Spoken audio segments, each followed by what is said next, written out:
There is no light in my heart. It feels like a hollow space, a place where joy once lived, perhaps. Now, only shadows dance there. They twist and turn, mocking any attempt at peace. This darkness is a constant companion. It wakes with me in the morning. It lies beside me at night. It whispers doubts and feeds my deepest fears. I carry it everywhere, a heavy cloak I cannot remove no matter how hard I try.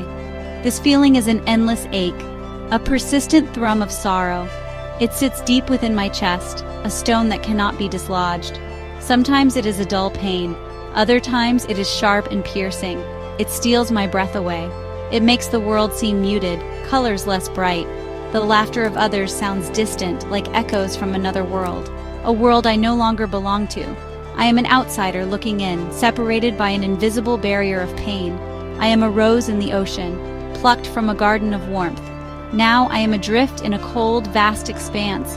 The salt stings my delicate petals. The waves crash over me without mercy. They pull me under into the suffocating depths. I fight to reach the surface, to gasp for air, for a moment of respite. But the ocean is relentless. It is powerful and indifferent to my struggle. My beauty means nothing here. My fragility is a curse. Each swell threatens to tear me apart.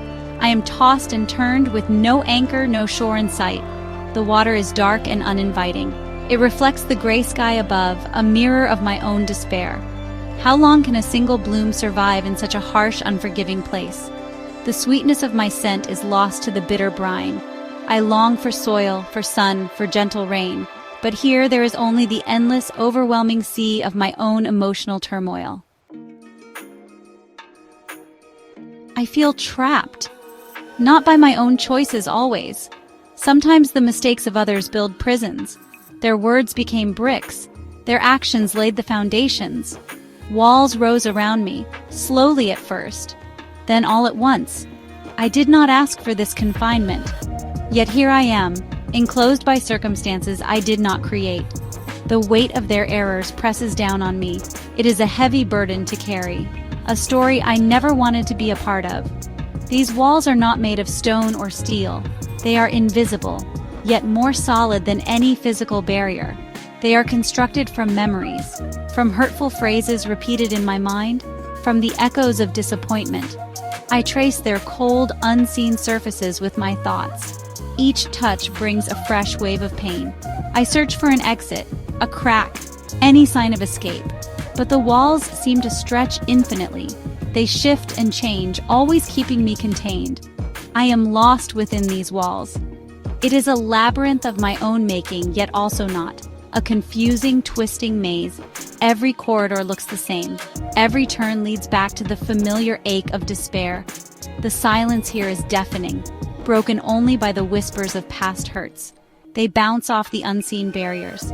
They remind me of why I am here, alone, confused, searching for a way out that seems not to exist. I am a prisoner of echoes. The isolation is a crushing force. It feels like being buried, not under earth, but under layers of emotion. The air is thick with unshed tears. The darkness is profound. Sometimes I call out, but my voice just bounces back, a hollow sound in an empty space.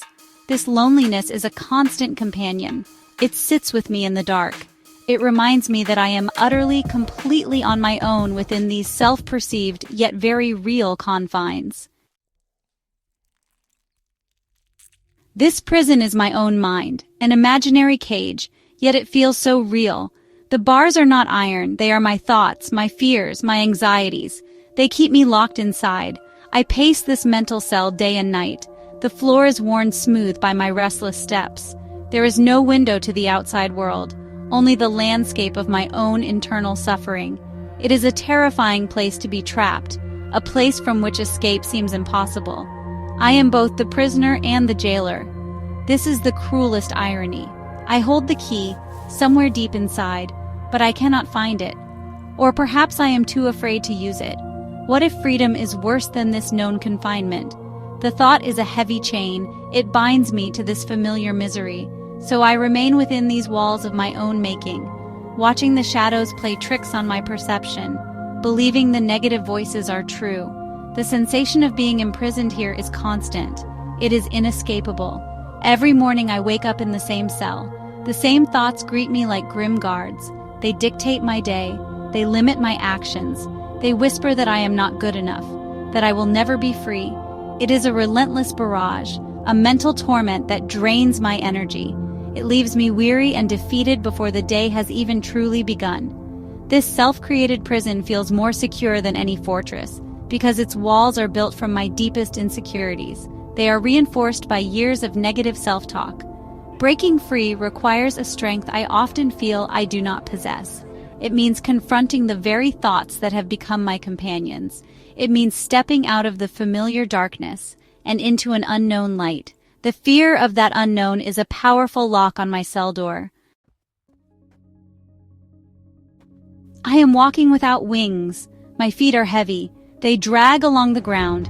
Each step is an effort, a monumental task. I see others soar. They glide through life with an ease I cannot comprehend. I long for that freedom, for the ability to lift off, to leave this heavy earth behind. But my wings are clipped, or perhaps they never grew at all. So I walk, slowly, painfully, through the darkness that surrounds me. The path is uneven, full of obstacles. Sometimes I stumble, sometimes I fall. The desire to stay down, to give up, is strong. The weight of my sorrow pulls at me. It whispers that there is no point in continuing, that this journey is futile. But something inside me refuses to surrender completely. A tiny, stubborn spark.